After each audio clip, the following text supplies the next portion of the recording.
Welcome to another episode of the More Money Movement, sponsored by WealthHealthSelf.com.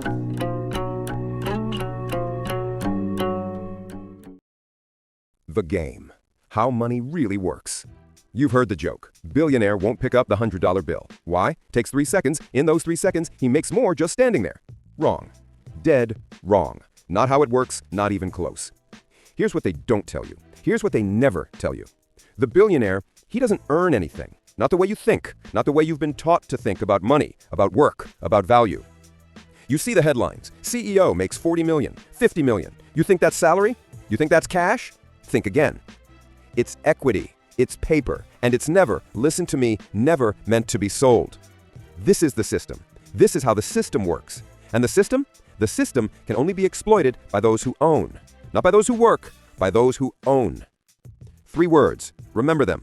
Buy, borrow, die. That's the game. The income trap. You think wealth is income. Of course you do. We all did. You work, you get paid. Maybe a raise, maybe a bonus. Maybe, if you're lucky, a pizza party from human resources when the quarter goes well. Your financial life, it revolves around one thing: money hitting your account every month. That's what you live on. That's your income. That's your cage. The ultra wealthy, they don't think about money this way. Income, actual income, money paid for labor, that's a problem. That's a liability. Why? Taxes. In the United States, high earners lose 37% to federal taxes. Add state taxes, add payroll taxes, you're losing half, maybe more. So what do? The wealthiest people on earth, they avoid it completely. Elon Musk, $0 in pay from Tesla, multiple years, 0. Warren Buffett, $100,000 a year, base salary, for 40 years, $100,000. Jeff Bezos, when he was CEO of Amazon, $80,000. Mark Zuckerberg, $1. 1. You get it now. You see the pattern. Most people earn wages. They earn equity, shares, ownership stakes in companies they built, companies they invested in. Their wealth isn't sitting in checking accounts gathering dust. It's locked in stock, locked in private businesses, investment funds, real estate, assets that grow while they sleep. And here's the beautiful part, the elegant part, the part that keeps this whole machine running. None of it is taxed as long as they don't sell. Think about that. Really think about it. Your salary gets taxed the moment it hits your account. Their fortune grows by millions every single day, and nobody collects a dime. The realization principle. The tax system, let's talk about it. It quietly benefits capital over labor. Has a name, the realization principle. Simple. You don't pay tax on gains until you sell. Your investment goes up, you're richer on paper. You owe nothing. Example, buy a house, $100,000. 20 years later, same house, worth $1 million. Do you suddenly have $1 million in your bank? No. The value is locked in the property. You'd have to sell to access the cash. And since you haven't sold, the IRS doesn't show up, doesn't ask for taxes. Why would they? The house increased in value on paper. Accountants call this an unrealized gain. Don't sell, don't pay. And rich people, they never sell. Because the moment they sell, the second they sell, they trigger a tax bill. Capital gains tax, 20% federally, sometimes more with state taxes added in. Suddenly that $10 million gain becomes $8 million. $2 million gone, vanished, paid to the government for the crime of cashing out. So they don't, ever. They build structures instead. Legal structures, financial structures, structures that allow wealth to grow silently, without realization, without taxation, without anyone asking questions. Which raises the obvious question. If they're not getting paid in cash, if they never sell anything, how do they fund their lifestyles? Mansions in Aspen, private jets, $50 million yachts, full-time staff, security details, philanthropic foundations. Money has to come from somewhere, doesn't it? It does. They walk into a bank, ask for millions, and they get it, almost for free. That's where the real magic happens, where the rules change completely. Because when you understand how debt works at different levels, you understand everything. The consumer trap. When regular people take out loans, they get trapped, caught in a spiral, drowning in debt that compounds faster than they can pay it down. When the rich take out loans, they get richer. The debt becomes a tool, a lever, a way to extract value from assets without selling them. 2 different worlds, 2 different sets of rules. Let's look at consumer debt, the kind most people carry. Average household carries $148,000 in mortgage debt. That's just mortgages, not credit cards, not auto loans, not student debt. Part of a $12.6 trillion mortgage burden across the country. 30-year fixed rate, around 6.85% as of mid-June 2025. Nearly double from 2 years ago. Money got expensive fast.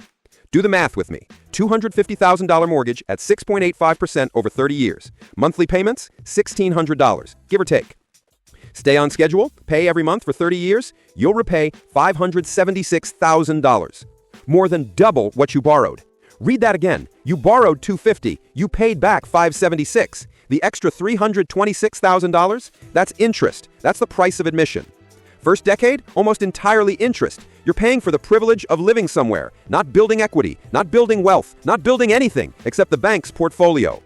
Credit cards? Worse, 18 to 25% interest, sometimes higher. Auto loans drain you monthly. Student loans follow you for decades, $100 in interest accumulating while you barely touch the principal. But here's the real knife, the twist that makes this whole thing brutal. You pay those loan payments with after-tax income. Listen to this carefully. Your mortgage payment is $19,200 a year. You need to earn $29,500 before taxes if you're in the 35% bracket just to cover it. Think about what that means. You're paying income tax on money you earned. Then you're paying interest to the bank on the same money. Income tax, interest, simultaneously, back to back.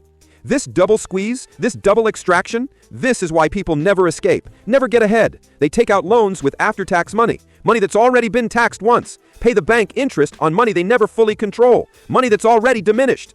Meanwhile, the bank, zero risk. They've collateralized your asset, your house, your car, your business, whatever you borrowed against. Miss enough payments, they take it back, foreclose, repossess, resell it, probably more than you owed. You don't own your home, not really. The bank does. You're renting it from them at a premium until the final payment clears, decades later, when you're old. This is extraction. This is how the system extracts value from the working class, the middle class, anyone who doesn't understand how the game is actually played. Why does this happen? Because you're high risk. Asset risk. The bank doesn't care how much you earn, not really. It cares how safe your money is, how predictable, how secure. Make $150,000 a year? Sounds good, sounds impressive. But no savings, no collateral, volatile job, tech startup that might fold, gig economy work? Red flag. Walking liability. Danger zone. You might feel middle class. You might think you've made it. To the bank, you're one bad quarter from missing payments, one layoff from default, one medical emergency from bankruptcy. They check your credit score, debt-to-income ratio, employment history, length of employment, stability of your industry, everything that signals whether you'll make payments reliably for the next 30 years. Someone making $40,000 with a paid-off house? More bankable than someone earning $200,000 drowning in credit card debt. Because the $40,000 person has assets, has stability, has proof they can live within their means. The $200,000 person? Liabilities, risk, questions. Consumer loans have high interest rates because you're paying for the perceived risk of lending to you. The bank is betting you might fail, pricing that possibility into every payment. Now, finally, we get to the real game. The game that nobody tells you about until you're already in it or already rich enough that it doesn't matter. Buy, borrow, die. Average person borrows a huge amount compared to what they own. Borrows $250,000 against maybe $20,000 in savings. Takes decades of hard work to pay back. High risk to the bank. The rich borrow a small amount compared to what they have. Borrow $50 million against assets worth $200 million. Low risk, minimal risk, almost no risk. Banks love them. Roll out the red carpet. Assign them private relationship managers. Offer them terms that sound like fiction to regular people. The strategy has 3 phases. Buy assets that appreciate, never sell them. Borrow money against those assets, live on borrowed money. Die. Everything resets. That's it. That's the whole game. Phase 1. Buy. Begins with ownership. The wealthy don't stack cash in savings accounts earning 1% interest. They acquire appreciating assets, things that grow in value faster than inflation, faster than taxes, faster than almost anything. Stocks in growing companies, real estate in developing markets, private businesses with recurring revenue, intellectual property that generates royalties, fine art that becomes more valuable as the artist dies or becomes famous, farmland that produces income and appreciates. Goal? Not to flip, not to sell quickly, not to cash out and buy a yacht, to hold as long as possible, decades if possible, generations if they can structure it right, while they increase in value, while they compound. Every big CEO paid almost exclusively in stock options, not salary, not cash. Paper that becomes valuable as the company grows. Wealth isn't in a bank account earning nothing. It's compounding inside assets that double every 7 years on average. And crucially, as long as those assets aren't sold, they're not taxed. Can't be taxed. The law doesn't allow it. Stock portfolio grows from 1 million to 5 million. That 4 million gain doesn't trigger taxes unless you sell. On paper, you're $4 million wealthier. The IRS doesn't care. Can't care until you cash out. Real estate works the same way. Buy property for $2 million. Hold it. Decade later, worth $6 million. Appreciation of $4 million. Unless you sell or refinance in certain ways, no taxes on that appreciation. Nothing. Zero. The value just sits there growing. Wealth snowballs, compounds, builds on itself. But appreciation alone doesn't pay bills, doesn't put food on tables or fuel in jets. So what do? Worth $100 million on paper but don't want to sell anything, don't want to trigger taxes. Next move. Phase 2. Borrow. Got a sizable portfolio? Banks are eager to help, practically begging to help. On $100 million in Amazon stock, commercial real estate? Go to Goldman Sachs, JP Morgan, Morgan Stanley. Say this: I want liquidity, don't want to sell. Banker smiles, already knows what you need. Let's set up a credit facility. They evaluate your holdings, look at the quality, the stability, the likelihood those assets will maintain value.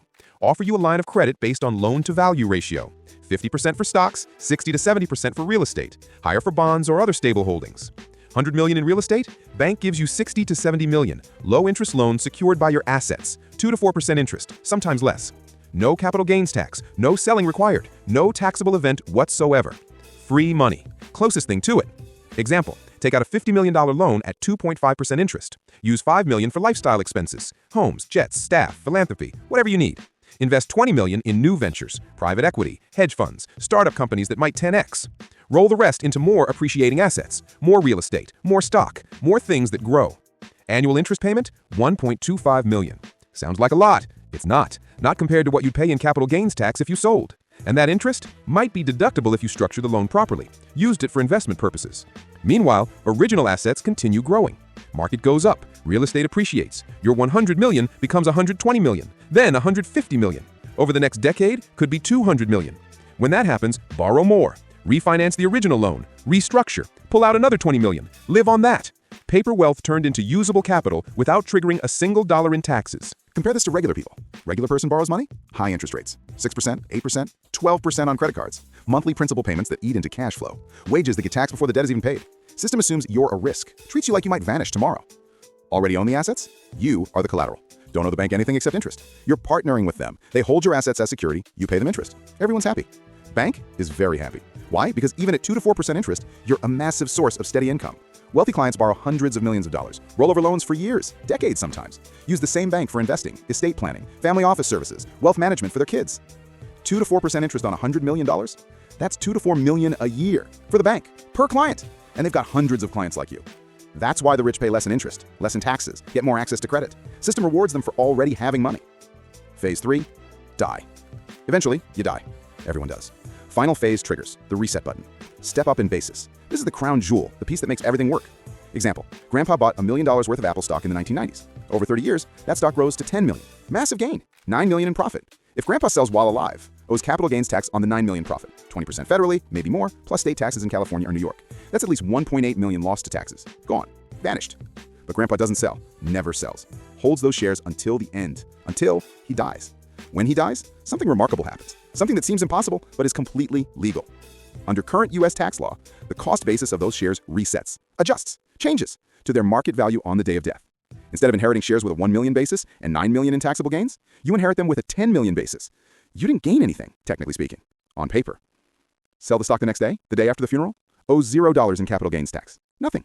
The $9 million in gains? Vanished. Erased. Reset. Tax liability died with Grandpa. Same principle applies to real estate, businesses, art collections, anything that appreciated over time, as long as it's held until death, passed on correctly through trusts or estate planning vehicles. What about the loans? The $50 million in debt Grandpa took out, the money he lived on for decades. Wealthy individuals take out large life insurance policies, often massive policies, $10 million, $50 million, held inside irrevolvable trusts specifically to pay off debt upon death. When Grandpa dies, insurance payout goes to the trust. Trust settles outstanding loans, pays off the bank. Heirs receive clean, unencumbered assets. No debt, no taxes, nothing. Wealth transfer? Smooth. Tax advantaged, precisely engineered by lawyers and accountants who specialize in exactly this. The original owner lived for decades borrowing against appreciating assets, paying minimal taxes, almost nothing, enjoying incredible liquidity, private jets, multiple homes, whatever he wanted, then passed wealth down to the next generation, tax-free. No selling, no income, no capital gains, no estate tax, if planned properly using trusts and other vehicles. This is buy, borrow, die. This is how it actually works. The truth. At the end of the day, game is simple. Brutally simple. Own the right things, system works for you, serves you, rewards you for already being rich. Own nothing, you work for the system. Every day, every month, every year, until you're old and tired, and still making payments. That's the game. That's how money really works. That's how power perpetuates itself across generations. And now you know. The question is, what are you going to do about it?